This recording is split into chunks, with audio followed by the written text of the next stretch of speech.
Bonjour à tous, une sixième et dernière vidéo sur la partie A du problème de la première épreuve du concours blanc, probablement très courte celle-ci, juste pour vous dire comment se termine le calcul de m puissance n dans la quatrième méthode.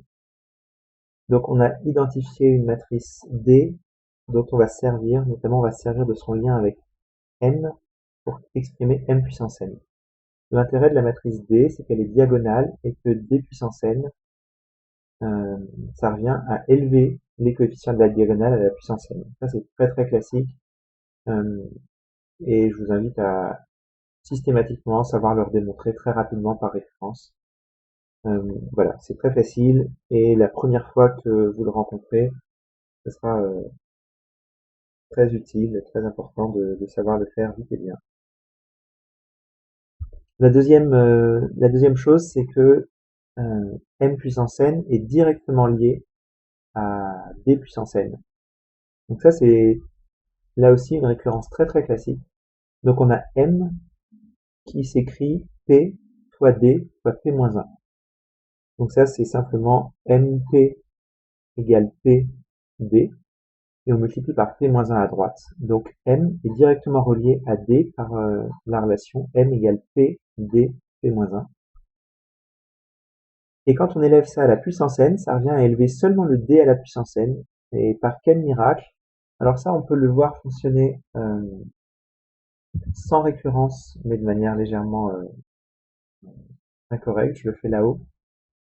Si j'essaye de prendre p d p-1 et de l'élever à la puissance n, donc ça veut dire que je vais multiplier par p d p-1 de nombreuses fois. Si on fait ça, on va se rendre compte ici que le p-1 et le p voisin vont se simplifier, notamment en donnant l'identité. P-1 et p sont inverses l'une de l'autre. Et donc il va nous rester à la fin seulement, je vais changer de couleur pour ça, il va nous rester à la fin seulement le P,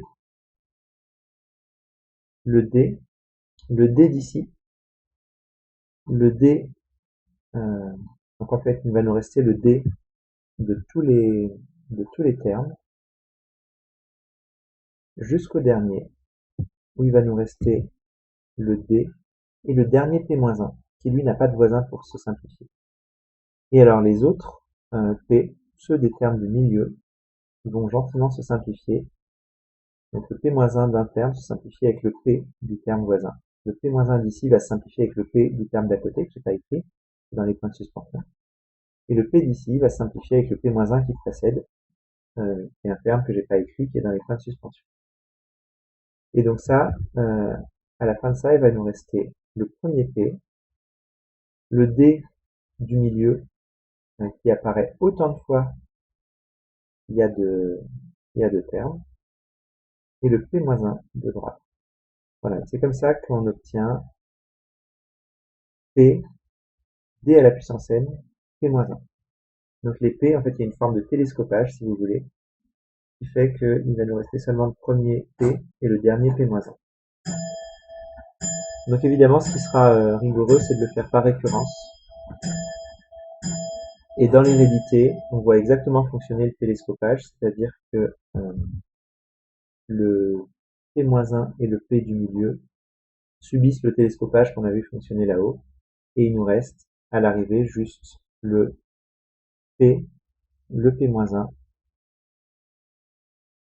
et le D puissance n fois D qui nous donne le D puissance n plus 1 du milieu.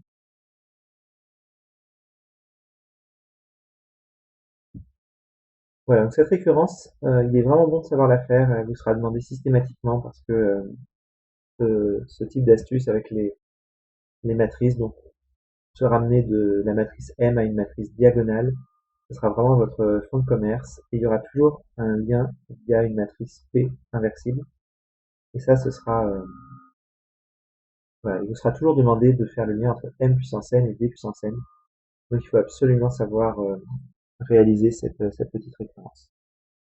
Donc ensuite, si on veut réaliser le produit P fois D puissance n fois P-1, on obtient la formule volumineuse que je vous ai indiquée en fin de corriger. Voilà pour cette première partie de calcul matriciel, donc 4 méthodes. Elles sont pas évidemment pas de difficulté égale, c'est-à-dire que si on a le choix dans la méthode, on privilégiera probablement la plus rapide. Mais en tout cas, les 4 méthodes font appel à des techniques vraiment classiques, usuelles, qu'il est bon de savoir développer sur toute nouvelle situation. Donc voilà, je vous invite vraiment à reprendre intégralement cette partie de calcul matriciel et à vérifier que vous savez parfaitement traiter cette partie.